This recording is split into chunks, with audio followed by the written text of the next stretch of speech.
Hi mga ka-life! So, meron kaming fire drill ngayong araw na 'to and 'yan, umiilaw na siya, 'yan.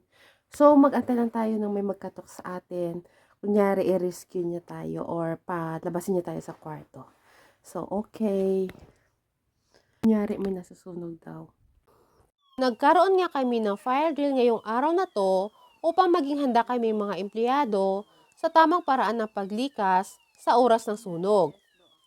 Nag-umpisa na ngang tumunog ang alarm at ang role ko nga dito ay bilang isang guest ng aming hotel at kunwari ay nasa loob lamang ako ng kwarto at nagpapahinga.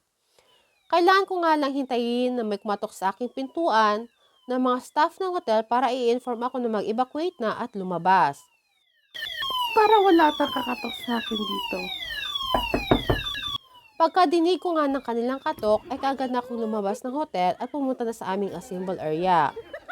Sobrang saya nga namin dito mga ka-life habang ginagawa namin ang pagsasanay na ito.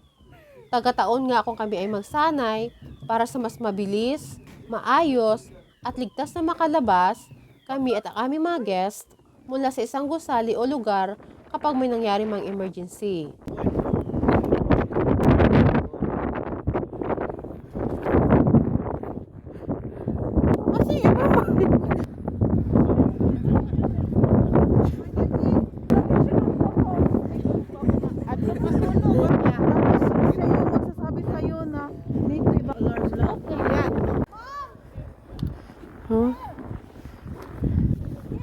Pagkatapos nga naming mag-fire drill ay nag-logout na kami. May bayad kasi yung fire drill na ginawa namin mga ka-life. Natuto na kami, may sahod pa.